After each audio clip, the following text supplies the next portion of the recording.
Hello. Electrostatics या आपल्या 8व्या चॅप्टरचं आजचं हे 10वं सेशन आणि आजच्या सेशनमध्ये आपण आर्टिकल बघणार आहोत. Potential energy of a single charge in an external field आणि त्यानंतर बघणार आहोत potential energy of a system of two charges in external field.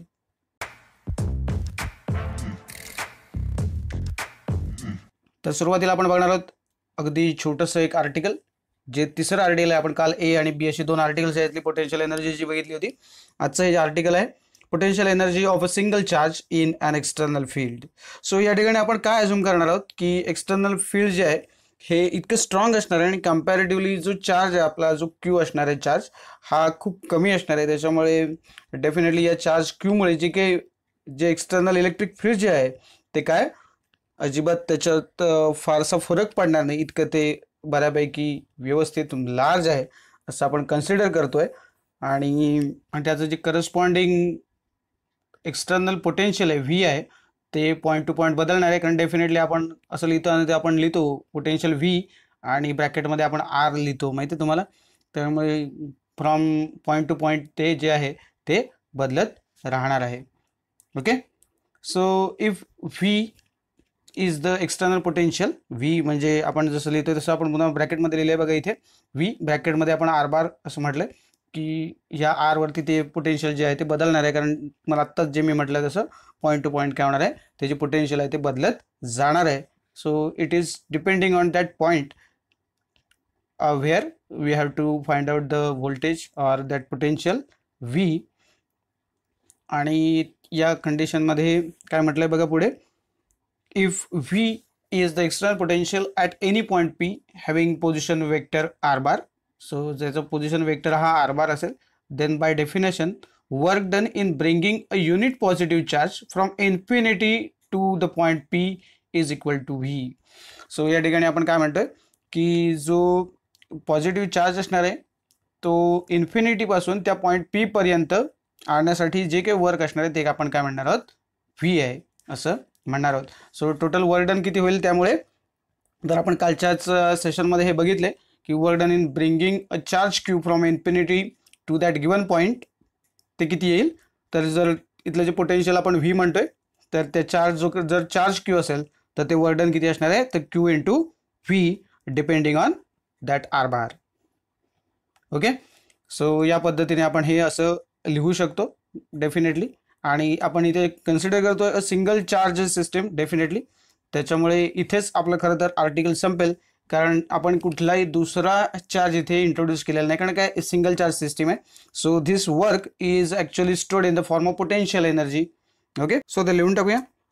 This work is stored in the form of potential energy of a system of charge q. So हे जे काही work आहे हे potential एनर्जीच्या फॉर्ममध्ये आपण स्टोअर करून ठेवतो. आणि जी सिस्टीम आहे याच्यामध्ये एकच चार्ज आहे आपल्याला माहिती आहे, त्यामुळे पुढे म्हटलं आहे of a system of charge Q. आणि त्याच्यामुळे जर आपल्याला potential energy of the system लिहायचं असेल ऑफ अ सिंगल चार्ज, तर आपण ते कसं लिहू शकतो, तर सिम्पली आता जे आपण लिहिलंय तोच आपला फॉर्म्युला जो आहे तो फायनली पोटेन्शियल एनर्जीसाठी राहील. ओके. सो तेही मेन्शन करून टाकूया. So potential energy of the system काय येईल, तर P is equal to Q into V आणि ब्रॅकेटमध्ये आपण लिहून ठेवले की it is depending on that R. Okay. आणि एकदम छोटंसं आहे, म्हणजे जी व्हॅल्यू होती, आता इथे काय झालं, एक सिंगल चार्ज असल्यामुळे मग ड्यू टू अनदर चार्ज, म्हणजे काल आपण कालच्या सेशनमध्ये आपण बघितले की दुसरा चार्ज आला, त्याच्यामुळे मग त्याच्या इफेक्टनं तिथलं पोटेन्शियल, बरोबर ना, त्या पॉईंटच्या ठिकाणी दुसऱ्या चार्जमुळे असलेलं जे काही पोटेन्शियल आहे ते, आणि अशा पद्धतीने आपण ॲडिशन घेतली होती या सगळ्यांची. तर इथे आता ॲडिशन करण्यासाठी दुसरी टर्मच नाही, जे आहे ते सिंगल चार्ज फक्त आपण तिथे आणून ठेवलं आहे. सो तिथलं जे पोटेन्शियल आहे बेसिकली, तर त्यामुळे जी पोटेन्शियल एनर्जी आहे ती क्यू इंटू व्ही अशी ती या ठिकाणी आपल्याला मिळेल. याच्यानंतर आपण जे पुढचं आर्टिकल बघणार आहोत तेव्हा मात्र आपण काय बघणार आहोत, तर ही जी पोटेन्शियल एनर्जी आहे तिथे दोन चार्जची सिस्टीम आपण कन्सिडर करणार आहोत. यावेळेला मात्र पुन्हा एकदा जी कंडिशन तिसऱ्या केसमध्ये आपण सी केसमध्ये घेतली ती तेच, की पोटेन्शियल एनर्जी आपल्याला बघायची आहे in an external field. So आपलं पुढचं आर्टिकल असणार आहे potential energy of a system of two charges in an external field. Okay. So external field असणार आहे. तर मागच्या ज्या ए आणि बी या दोन केसेस बघितल्या तर तिथे आपण एक्सटर्नल फील्डचा विचार केलेला नव्हता, बरोबर. इथे आपण एक्सटर्नल फील्डचा विचार करतोय. आणि डेफिनेटली आता आपल्याला दोन चार्जेसचा विचार करावा लागेल. सो पोटेन्शियल एनर्जी आपल्याला जर का दोन चार्जच्या सिस्टीमची कॅल्क्युलेट करायची असतील तर डेफिनेटली कालच्यासारखंच आपल्याला काय करावं लागेल, तर Q1 आणि Q2 असे दोन चार्जेस आपल्याला अज्युम करावे लागतील त्या ठिकाणी. आणि त्याचं जे डिस्टन्स आहे बेसिकली ते आपल्याला माहिती आहे, आपण R1 आणि R2 असं कन्सिडर करतो. ओके, सो एक्सटर्नल फील्डमध्ये ते ठेवलंय. आणि आपल्याला पहिल्यांदा काय करावं लागेल, तर वर्क डन कॅल्क्युलेट करावं लागेल. कशासाठी, तर पहिल्यांदा आपण पहिला चार्ज आणून ठेवणार, Q1 हा चार्ज आपण आणून ठेवणार, बरोबर आहे. सो तो जो पहिला चार्ज Q1 आहे तो आपल्याला काय इन्फिनिटीकडून त्या पॉईंटला आणून ठेवावा लागेल ॲट डिस्टन्स. ते आपण किती म्हटलंय, R1 आपण म्हणू शकतो. ओके, सो आपण काल हे जे बघितलं त्याच पद्धतीने पहिले ते लिहून टाकूया. बघा काय म्हटलंय, in order to find the potential energy of a system of two charges Q1 and Q2 located at R1 and R2 respectively in an external field, we calculate the work done in bringing the charge from infinity to R1. इथे नुसतं charge म्हटलं, इथे charge तुम्ही Q1 असं म्हटलं तरी काही हरकत नाही, कारण आपण पहिल्यांदा कुठला चार्ज आणणार आहोत, Q1 आणणार आहोत, जो इन्फिनिटीकडून काय करणार आहोत आपण बरोबर R1 या इतक्या अंतरावरती तो आणून ठेवणार आहोत, बरोबर आहे. सो जर त्या केसमध्ये जर आपण विचार केला तर सिम्पली जसं मगाशी आता केलं होतं ना आपण, जेव्हा सिंगल चार्जची जी सिस्टीम होती तिथे जे केलं तेच आपल्याला इथे W1 म्हणून द्यावं लागेल. आता वर्डन आपल्याला करताना काय करावं लागेल तुम्हाला माहिती आहे, कारण मागच्या सेशनमध्ये आपण हे बघितलंय त्यानुसार आता पहिल्यांदा फक्त पहिला चार्ज येतो, त्यामुळे तिथे बाकी काही अवेलेबल नाहीच आहे, बरोबर आहे. त्यामुळे आता जे आपण वर्डन जे लिहिलं होतं ना आता सेम ते हे पहिल्या चार्जसाठी हे राहीलच, पण जेव्हा आपण दुसरा चार्ज आपण तिथे इंट्रोड्यूस करू त्यावेळेला मात्र जी दुसरी जी Q2 साठी जे काही तिथे वर्कडन होणार आहे किंवा तिथली जी पोटेन्शियल एनर्जी आहे त्याच्यात तो थोडासा फरक पडेल. पण पहिल्यांदा फक्त आपण पहिला चार्ज आणला तेव्हा दुसऱ्या चार्जचा काही संबंध नाही आहे, त्यामुळे इथे फक्त आपल्याला काय करावं लागेल, थोडंसं आपल्या इक्वेशनमध्ये थोडंसं चेंज करावं लागेल, मॉडिफिकेशन करावं लागेल. तर काय करावं लागेल बघा, तर त्याला आपण आता चार्ज आपण Q1 म्हटलंय हे आपल्याला म्हणावं लागेल.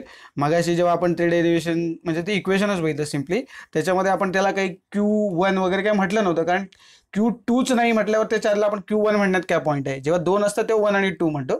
त्यामुळे मगाशच्या इक्वेशनमध्ये आपण म्हणजे मगाशी जेव्हा इक्वेशन लिहिलं आपण बरोबर ना पीचं, त्याच्यामध्ये आपण काय केलं होतं तर सिम्पली Q × V असं लिहिलं होतं, बरोबर. इथे आपल्याला Q1 वगैरे या फॉर्मॅटमध्ये लिहावं लागणार आहे.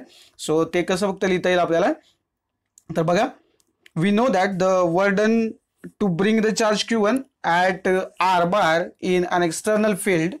ओके, इनफॅक्ट इथे R बार म्हटलंय तिथे R1 बार असं पण आपल्याला म्हणता येईल, बरोबर ना, कारण आता आपण जे म्हटलंय आता जस्ट आपण म्हटलं इथे की आपण R1 जे काही अंतर आहे तिथे आणून ठेवणार. सो ॲट R1 बार असं तुम्ही म्हटलं तरी काही हरकत नाही. ओके, सो ते करेक्शन म्हणून पण करून घेतलं तरी हरकत नाही. इथे एक सिली मिस्टेक असं म्हणूया, इथे एरर म्हणूया काय हवं तर.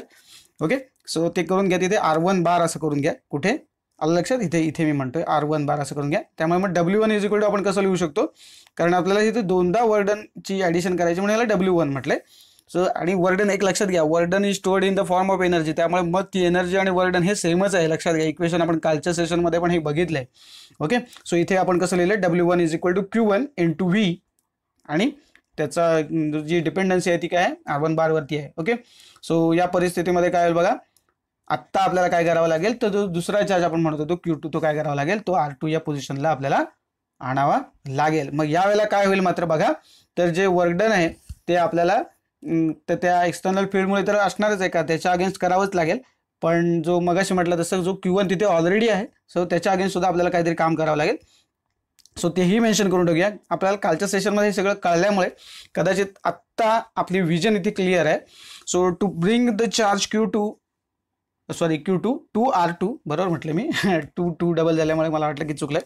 Q2 to R2 the work is done not only against the external field. बघा इथे पण तेच म्हटलंय, work is done not only against the external field but also against the field due to Q1. इंग्लिशमध्ये आपण नॉट ओनली बट ऑल्सोचा वापर शिकलो, आपण फिजिक्समध्ये पण करतोय बघा. सो जे वर्क आहे हे फक्त एक्सटर्नल फील्डच्या अगेन्स्टच नाही, तर it is against the field due to Q1. So Q1 मुळे जे काही फील्ड तयार होणार आहे त्या फील्डच्या अगेन्स्ट सुद्धा आपल्याला काम करावं लागेल. सो दोन टर्म्स त्यामुळे डेफिनेटली येतील, बरोबर आहे. सो जर पर्टिक्युलरली जर आपण फक्त त्या एक्सटर्नल फील्डच्या अगेन्स्ट जर वर्क किती येईल याचा जर विचार केला तर सिम्पली आपल्याला माहिती आहे हे इक्वेशन आपल्या समोर जे दिसते तेच येईल. तर ते काय होईल मग इथे जे इलेक्ट्रिक फील्डमुळे तिथलं जे एक्सटर्नल इलेक्ट्रिक फील्ड जो आहे त्याच्यामुळे जे वर्क डन असणार ते किती असणार इथे त्या केसमध्ये Q2 असेल आणि इथे आपण काय लिहू V, पण ब्रॅकेटमध्ये काय असेल R2 बार असेल. बरोबर आहे. सो हे कशामुळे झालं तर एक्सटर्नल फील्डमुळे हे असणारं जे काही काय म्हणतो आपण या ठिकाणी तर वर्क जे आहे ते यामुळे जे होणारं जे वर्क आहे ते ही पहिली टर्म असेल. पण दुसरी महत्त्वाची जी गोष्ट आहे आपल्याला तर ती सुद्धा आपल्याला काय करायची आहे की इथे ॲड करावी लागणार आहे. तर पहिल्यांदा आधी ते लिहून घेऊया. So work done on Q2 against the external field ते आपण कसं लिहू शकतो तर Q2 आणि ब्रॅकेट V म्हटलं आपण आणि ब्रॅकेटमध्ये R2 बार म्हटलंय. आणि दुसरी गोष्ट काय आपल्याला ॲड करायला लागेल इथे बघा and the work done on Q against the field due to Q1. Okay, work done on Q असं जो म्हटलंय तो ॲक्च्युली Q2 असायला पाहिजे. बरोबर आहे. कारण या परिस्थितीमध्ये इथे मी नुसतं Q असं का म्हटलंय लक्षात घ्या. तो जो सेकंड चार्ज आणलाय ना त्या अर्थाने मी इथे नुसतं Q लिहिलंय. तुम्ही Q2 हे लिहू शकता डेफिनेटली कारण आपण त्या Q2 वरतीच काम करतोय बेसिकली. सो इथे पण पाहिजे असेल तर तुम्ही करून घ्या, काय हरकत नाही, त्याच्यात काही फार फरक पडणार नाही. ओके. सो आणि आपण जे लिहिताना पुढे लिहिणारच आहोत बेसिकली किंवा वर्क डन जे आपण कॅल्क्युलेट करणार आहे ते ब्रिंगिंग Q2 टू R2 हेच आपल्याला इथे आणायचं आहे. ओके. सो ते पण लिहून टाकूया आपण work done in bringing Q2 to R2. इथे मग काय होईल आता मी तुम्हाला म्हटलं तसं या दोन्ही ज्या टर्म्स आहेत त्यांची ॲडिशन होईल. आता आपल्याला काय करायचं अगेन्स्ट एक्सटर्नल फील्ड जे आहे ते जे काय आहे ते आपण लिहिलंच आहे इथे. पण याच्यासाठी आपल्याला एक वेगळी टर्म लिहावी लागेल. जी टर्म आपण कालच्या सगळ्या सेशनमध्ये हे बघितलंय आणि तिथून ते आपण इक्वेशन ऑब्टेन केलंय. बरोबर ना. सो ते फक्त आपल्याला इथे ती जी टर्म आहे ती इथे ॲडअप करतो मी. आणि हे मी सगळं काही लिहिलं नाही इथे बघा, इथे मी ते स्किप केलंय. तुमचा प्रिन्सिपल ऑफ सुपरपोजिशननुसार तुम्ही काय करू शकता तर नंतर हे W1 आणि W2 ॲड करणार ते मी काय सगळं लिहित बसणार नाही. डेफिनेटली तुम्हाला माहिती आहे. बरोबर आहे. सो त्याच्यामध्ये आपण काय बदल करणार नाही. सो जर आपण Q2 टू R2 याचा जर आपण विचार केला तर मग असं म्हटलं तसं हे इलेक्ट्रिक एक्सटर्नल इलेक्ट्रिक फील्डमुळे असलेली ही टर्म आहे. आणि in due to presence of Q1 हे जे फील्ड इथे त्याच्या अगेन्स्ट जे काम करावं लागणार आहे ते हे असणार आहे Q1 upon 4πε0 R12 into Q2 अशी जी टर्म आपली कालच्या सेशनमध्ये आपण मी दाखवली तुम्हाला त्या पद्धतीने ती इथे ॲडअप आपल्याला करावी लागेल. बरोबर आहे. आणि डेफिनेटली मग काय करावं लागेल तर पोटेन्शियल एनर्जी जी काय आपण म्हणतोय तर पोटेन्शियल एनर्जी म्हणा किंवा त्याला वर्क डन म्हणा, कारण मी तुम्हाला वारंवार सांगतोय की पोटेन्शियल एनर्जी आणि वर्क डन हे तेच आहे. कारण potential energy is stored in the form of work. Okay, sorry, work is stored in the form of potential energy या पद्धतीने आपण नेहमी बोलत आलोय. आणि त्याच्यामुळे डेफिनेटली काय होईल तिथे U असं लिहिलेलं असेल पोटेन्शियल एनर्जी U. बरोबर आहे. काही ठिकाणी पोटेन्शियल म्हणून तिथे V लिहिलेलं असतं, वर्क डनमुळे W लिहिलेलं असतं. पण हे कन्सेप्ट जे आहेत ना ते पॅरलल जात आहेत आणि त्याच्यामुळे लक्षात येईल आपल्या. आणि मी तुम्हाला मग अशी म्हटलं तसं मग जर आपल्याला हे जे काही वर्क डन आहे तेच जर का पोटेन्शियल एनर्जी आहे तर आपण हे असं पण लिहू शकतो बघा. Potential energy of the system is nothing but the total work done in the assembling the configuration. जे काही कॉन्फिगरेशन आपलं आहे ते असेंबल करण्यासाठी जे वर्क आपल्याला करावं लागतंय हे म्हणजेच काय आहे तर पोटेन्शियल एनर्जी आहे. आणि म्हणून जर पोटेन्शियल एनर्जी जर आपल्याला सांगायची झाली, कारण आपल्या आर्टिकलचं नाव पोटेन्शियल एनर्जी आहे, लक्षात घ्या, टायटल जिथे आहे तिथे पोटेन्शियल एनर्जी. आणि तुम्ही म्हणाल की इथं वर्क डन W कॅल्क्युलेट केलाय तर आपण पोटेन्शियल एनर्जीबद्दल बोलतोय. म्हणून आपल्याला या W1 आणि W2 ची बेरीज करावी लागेल. तुम्हाला पाहिजे असेल तर तुम्ही लिहा, मी इथं लिहिलेलं नाहीये. मी थेट काय लिहितोय P इज इक्वल टू या दोघांची बेरीज केली आहे W1 प्लस W2. तर तुम्हाला पाहिजे असेल तर तुम्ही ते लिहू शकता की using the principle of superposition आपल्याला या दोघांची बेरीज घ्यावी लागेल आणि मग इफेक्टिव्हली तुम्हाला हे जे वर्क डन किंवा पोटेन्शियल एनर्जी आहे ती मिळून जाईल. सो या पद्धतीने सर हे पहिली जी टर्म आहे ती कशामुळे जेव्हा फक्त Q1 चार्ज आहे त्याच्यामुळे असलेलं हे जे पोटेन्शियल आहे ते, आणि हे जे आहे ह्या ज्या दोन टर्म्स आल्या त्या कशामुळे जेव्हा आपण Q2 हा चार्ज त्या Q1च्या सान्निध्यात आणलाय तेव्हा. ओके, त्याच्या झोनमध्ये आणलाय असं आपण म्हणू शकतो यावेळेला. बरोबर आहे. सो या पद्धतीने पोटेन्शियल एनर्जीच्या दोन केसेस आपण आज बघितल्या आणि याच्यावरती बेस्ड एक न्यूमरिकल फक्त तुम्हाला मी दाखवतो. एकदम सिंपल न्यूमरिकल आहे, फार काही रॉकेट सायन्स याच्यातही नाही. सोपं आहे, फक्त काय आहे कन्सेप्च्युअली आपण समजून घेऊ आणि मग त्याच्या सोल्युशनकडे जाऊ. तर बघा, एक न्यूमेरिकल तुमच्या समोर ठेवतो. Two charged particles having equal charge of 5 into 10 raised to minus 5 coulomb each are brought from infinity to a separation of 50 centimeter. Find the increase in electrostatic potential energy during the process. प्रश्न नीट समजून घ्या इथे काय आहे ते, कारण आता आपण जस्ट फॉर्म्युला जो बघितला ना 2 चार्ज पार्टिकलचा, तो फॉर्म्युला आणि इथे विचारलेली गोष्ट वेगळी आहे. काय आहे तर सिम्पली तुम्हाला कळलंय की या 2 चार्ज मधलं जे अंतर आहे ते सेपरेशन ऑफ 50 सेंटीमीटर, म्हणजे 2 चार्ज मधलं जे अंतर आहे ते 50 सेंटीमीटर इथपर्यंत कळलं. ओके, आणि दोघांचा जो चार्ज आहे तो इक्वल चार्ज आहे असं म्हटलंय. त्यामुळे दोन्ही जी पार्टिकल्स जे आहेत, चार्ज पार्टिकल्स, दोघांवरती चार्ज सेम आहे. Q1 वरचा पण चार्ज तोच आहे आणि Q2 वरचा पण तोच आहे. बरोबर आहे. इथे काय झालंय बघा, तर find the increase in the potential energy. Okay, so ते Q1 आणि Q2च्या मुळे जी असणारी जी काही एनर्जी आहे ना, ती आपल्याला काय करायची आहे, ती इथे ॲडअप करायची नाही. आपल्याला त्यांनी विचारलं इन्क्रीज इन इलेक्ट्रोस्टॅटिक एनर्जी.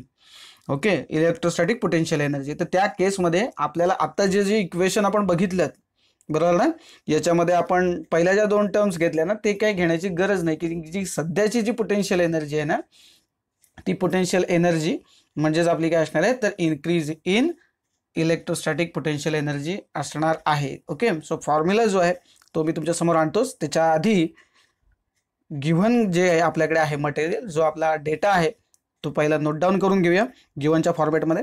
बघा, काही मुलं मला असं विचारतात तिथे काय लिहायचं नक्की, गिव्हन लिहायचं की डेटा लिहायचं, गिव्हन डेटा लिहायचं. तुम्हाला जे लिहायचं ते लिहा. गिव्हन म्हटलं तरी चालेल, नुसता डेटा म्हटलं तरी चालेल, आणि गिव्हन डेटा म्हटलात तरी काही हरकत नाही. दुसरा एक प्रश्न मला असा विचारला जातो, तर डेटा म्हणू की डाटा म्हणू, स्पेलिंग DAT आहे की नाही. ॲक्च्युली त्याचं जे प्रोनाऊन्सिएशन जे आहे ते डेटा असं होतं, पण कोणी डाटा म्हटलं म्हणून काय आपल्याला फरक पडत नाही. ओके, आपल्या दृष्टीने स्पेलिंग तिथे लिहिणं महत्त्वाचं आहे. ओके, त्यामुळे तिथे DETA असं लिहू नका, फक्त एवढंच त्याच्यामधलं सजेशन आहे तुम्हाला. आणि गिव्हनमध्ये आपण हे दोन्ही चार्ज आहेत म्हणून मी पुन्हा वेगवेगळं लिहितो. एखाद्याला समजा असं वाटलं Q1 is equal to Q2 is equal to असं लिहायचं असेल तरी लिहू शकता. मी हे एकाखाली एक लिहिलेत बघा. ओके, Q1 Q2, त्याच्यानंतर R12 या दोघांमधलं जे सेपरेशन आहे ते 50 सेंटीमीटर लिहून घेतलंय. 0.5 मीटर असं सुद्धा एखादा लिहू शकतो, पण मी हे 10च्या पॉवरमध्ये लिहिले 50 × 10⁻⁻² मीटर, जे मी तुम्हाला नेहमी सांगतो की या फॉर्मॅटमध्ये लिहून टाका. ओके, आणि आपल्याला विचारलं इथलं इलेक्ट्रोस्टॅटिक पोटेन्शियल एनर्जीचा इन्क्रीज विचारले. So V is equal to question mark. इथे सिम्बॉल तुम्ही काही लिहू शकता, अर्थात Vच पाहिजे असं काही नाही. ओके, कारण एखाद्याला परत V म्हटल्यानंतर एखाद्याला वाटतं की ते व्होल्टेज आहे, आणि मग तो त्याचं फायनली जेव्हा युनिट लिहायला जातो त्यावेळेला तो व्होल्ट लिहून ठेवतो. तर व्होल्ट ॲक्च्युअली आता कंडिशनमध्ये आपण पोटेन्शियल एनर्जी लिहितो आणि एनर्जी आपण जूलमध्ये लिहितो, त्यामुळे याचं जे युनिट आहे ते आपण जूल लिहिणार आहोत, एवढं फक्त लक्षात ठेवा, कारण पोटेन्शियल एनर्जीच्या फॉर्मॅटमध्ये आपण हे बघतोय. बरोबर आहे. सो याच्यासाठीचा जो फॉर्म्युला मगाशी मी सांगितलं तेच इक्वेशन आहे, फक्त ज्या पहिल्या 2 टर्म्स आहेत त्यातल्या ते येणार नाहीत, कारण आपल्याला increase in potential energy, increase in electrostatic potential energy असं म्हटलंय. सो फॉर्म्युला बघा तुमच्या समोर ठेवतो. V is equal to Q1 upon 4πε0 R12 into Q2. Okay, so 1/4πε0 ची व्हॅल्यू काय मी ब्रॅकेटमध्ये दिली नव्हती. आता तुम्हाला माहिती आहे ते 9 × 10⁻⁹ आहे. बरोबर आहे. परीक्षेच्या वेळी ती टॉपला असणार आहे, कुठे असणार आहे तेही तुम्हाला माहीत झालं. सो सोल्युशनकडे बोलूया डायरेक्ट. ते किमती ज्या आहेत त्या फक्त इथे सबस्टिट्यूट करायच्या आहेत. काही फार आत्ताही काही मोठं आपल्याला करायचं नाही, फक्त जे व्हॅल्यूज आहेत ना ते प्रॉपर सबस्टिट्यूट करा, हे सगळ्यात महत्त्वाचं आहे. कारण तिथले जर का मल्टिप्लायर चुकले, तुमची ऑर्डर ऑफ मॅग्निट्यूड जी काय असणार आहे पॉवर ऑफ 10, तर ती चुकवली, तर कुठे भागाकार चुकवला तर इथे प्रॉब्लेम येऊ शकतो. पण एकदम सिम्पल आहे बघा. त्यामुळे सबस्टिट्यूशनमध्ये पहिल्यांदा त्या व्हॅल्यूज आहेत त्या टाकूया. 1/4πε0 ची जी व्हॅल्यू होती ती 9 × 10⁻⁹, बरोबर आहे. सो एवढ्या पार्टची जी व्हॅल्यू आहे ती, नंतर Q1 ची व्हॅल्यू मी इथे लिहिली आणि Q2 ची व्हॅल्यू इथे आहे, आणि डिवाइड बाय R12 जो आहे तो आहे 50 हे. आता तुम्हाला जसं मांडायचं तसं मांडून घ्या, काय प्रॉब्लेम नाही. एखाद्याला असं वाटलं की 1/4πε0 वेगळं लिहायचं आहे आणि मग दुसरीकडे Q1 Q2 अपॉन R12 असं लिहायचं, तरी लिहून घ्या, काही प्रॉब्लेम नाही. फॉर्म्युला असाच पाहिजे असं काही नाही आहे. मी तुम्हाला कायम सांगितलं की त्याचा अर्थ मात्र बदलू देऊ नका. सो त्याच्यामध्ये काय फार मोठं हे नाही. आणि इथे सुद्धा मग त्यामुळे जर का 1/4πε0 वेगळा लिहिला असेल तर 9 × 10⁻⁹ वेगळा दिसू शकतो. तर Q1 × Q2 जर एकत्र लिहिले असते तर ते हे समोरासमोर दिसले असते. थोडक्यात यांचा तर स्क्वेअरच असणार आहे हा, कारण की दोन्ही सेमच आहेत, आयडेंटिकल चार्जेस आहेत म्हणून. ओके, सो या ठिकाणी जर तुम्ही बघितलात तर फार कॅल्क्युलेशनचा विषय करायचा झाला तर तुम्ही बघा 5 गुणिले 5 25 आहे आणि 10⁻⁵ आणि 10⁻⁵ म्हणजे ते 25 × 10⁻⁻10 आपण लिहू शकतो बघा. हे फक्त वरच्या या दोनच संख्यांचा मी इथे गुणाकार केला. ओके, आता सिम्पली याच्यामध्ये लॉग टेबलची गरज तुम्हाला पडणार नाही, कारण का 25 × 25 25 × 50 इथे विषय संपला. इथे बघा 10च्या पॉवरच्या बाबतीत जर विचार केला तर इथे काय होईल बघा, इथे 10⁻⁹ आहेत आणि इथे -10 आहेत, म्हणजे वरती कोण शिल्लक राहिले 10⁻⁻1 शिल्लक राहिले, पण 10⁻⁻2 खाली आहेत ते वरती गेल्यानंतर +2 होतात बरोबर. त्यामुळे वरती जे मगाशी मी म्हटलं 9 आणि -10 म्हणजे किती होते -1 आणि मग -2 वर गेल्यानंतर प्लस झाल्यानंतर -1 + 2 म्हणजे किती झाले 10⁻+1. 10⁻+1 म्हणा किंवा नुसतं 10 म्हणा चालेल, म्हणजे इथे फक्त 10चा फॅक्टर किती शिल्लक राहिला 10 राहिला. आता इथे फक्त 25 × 25 25 × 50 केले होते, इथे 2 आहेत आणि इथे 9 आहेत बरोबर. सो 9/2 बरोबर, त्याच्यामुळे किती येईल ते 4.5 येईल, पण 4.5 गुणिले 10 बरोबर ना. 10 मध्ये मी तुम्हाला म्हटलं 10⁻1 शिल्लक +1 जो होता म्हणजे 10 आहे. सो 4.5 × 10 डायरेक्टली तुम्ही लिहू शकता या ठिकाणी. स्टेप जर तुम्हाला वाचवायची असेल तर 45 आणि मी त्याचं युनिट जे आहे ते लिहून टाकले जूल. ओके, सो या पद्धतीनेच तुम्हाला सिमिलर एक न्यूमेरिकल सोडवायला देतो, फक्त प्रॅक्टिस होईल याच हेतूने देतोय, काय मी याच्यामध्ये काही फारसा बदल करत नाही. तर बघा आजचा होमवर्क काय आहे. 2 चार्ज पार्टिकल्स सेम मगाचं न्यूमेरिकल आहे, काय मी बदललेलं नाही फारसं. आणि सेपरेशन जे आहे ते 64 सेंटीमीटर दिलंय.